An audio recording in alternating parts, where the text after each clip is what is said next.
And so I can give a very formal definition to what I mean by the term immediate. As an example there, most fridges, I guess around the world, when you open the door, the light comes on. And you want to specify that as coming on immediately.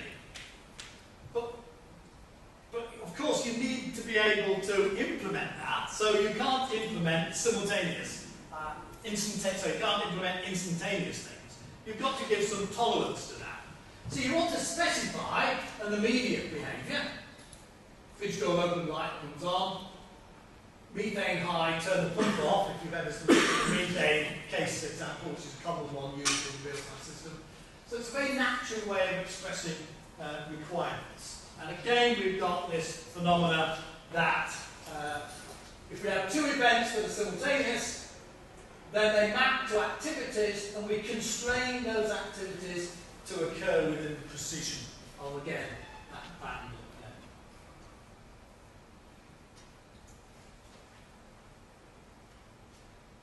So by placing statements about, say, requirements, let's think about what we're doing is specifying the requirements for a system. By placing those requirements in a particular band, then you are giving a tolerance to that band.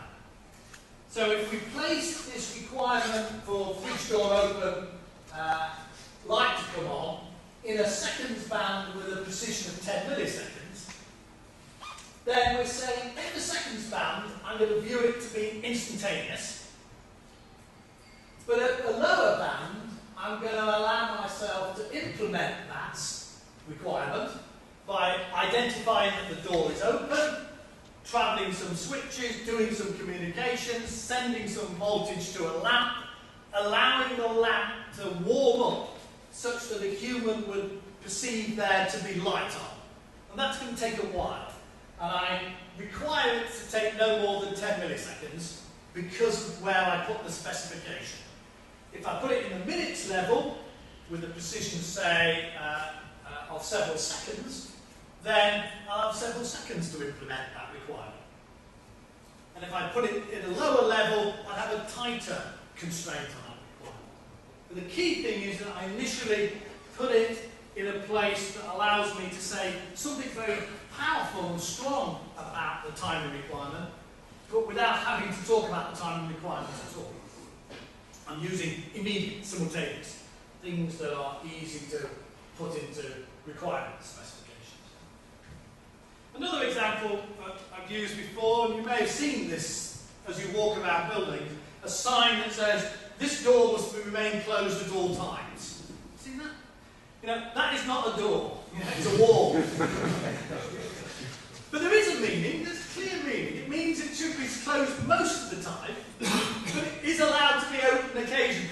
And here I can give precise specifications to that. The length of time that the door is allowed to be open must be less than the precision. So there's an event open, but the continuum is closed. So the state is closed apart from events where it is open. But you constrain those events by defining it within a particular time bound. We can talk about simultaneous events and being things at the same time, but I'll move over that. State is important, state observations. Observability, certain things we'll be able to observe in certain time bounds, but not in other time bounds. And we have non-determinacy because we can't be exactly sure when we looked at the environment, and therefore we can't be exactly sure what the state of the environment is because we're not exactly sure when we took that measurement of the environment. I'll talk a little bit more of that in a moment. If we have discrete state, then a state change must be an event in some time. But state continuous variables, we spend a little bit of time thinking about the right way of mapping continuous time onto a collection of time bounds. So you could take the view, you don't, you could take the view that I've got a number of discrete time bounds, and then at the bottom, the fastest one, I'm going to give this continuous time down there. So discrete time with increased, so and then continuous time at the bottom. But we resist that because continuous behaviour can occur at any level. If you are concerned with the growth of plants in a greenhouse, then plants are growing all the time, but you're not really interested in their rate of growth per millisecond. You're really interested in how much they grow per week. So it's a continuous phenomena, but what you're interested in is how you project that continuous phenomena onto the week band. What's the rate of change at the granularity that you're interested in, say, per week for the growth of a plant? So we have two ways of thinking about continuous behaviour. One is accuracy, the other is rate of change. Rate of change is how often maximum rate of change within the granularity of the time band. So that's where if you are sampling, you're sampling every several seconds. You know how much this phenomenon can change per second, therefore you know how much it can change between samples. But accuracy is what it's really inaccuracy.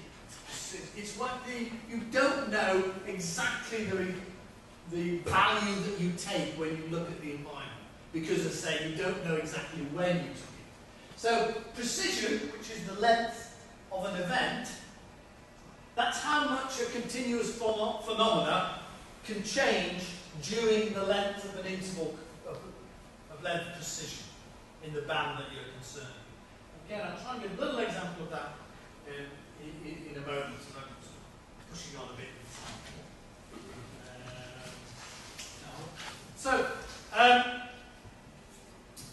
some of the notions that we've got in our time band framework. We've got the idea of a band that is a separation of concerns. A system is a partially ordered set of time bands, and you describe behaviour within a collection of time bands.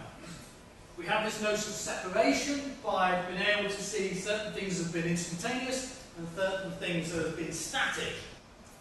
We have granularity as the unit of time within a time band, and precision to be the constraint on things that we want at one level defined to be instantaneous.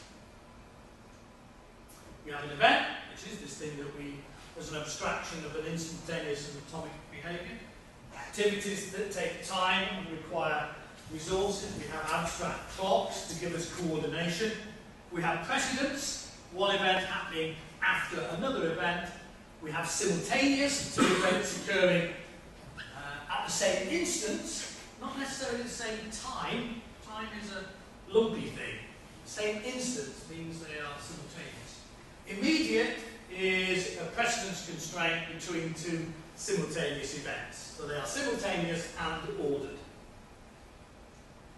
We have mappings, the way to relate things in one description to things in another. And we have state projection, projecting the state of the environment into one or more time bands in order to describe that phenomenon. And non-determinism within that state allows us to realise that we aren't being totally precise when we give a specification. There's always some level of imprecision or non-determinism in that definition. If you're at all interested in these things, we have progressed the work to be a bit more formal. So we have first order logic description of the framework in Z.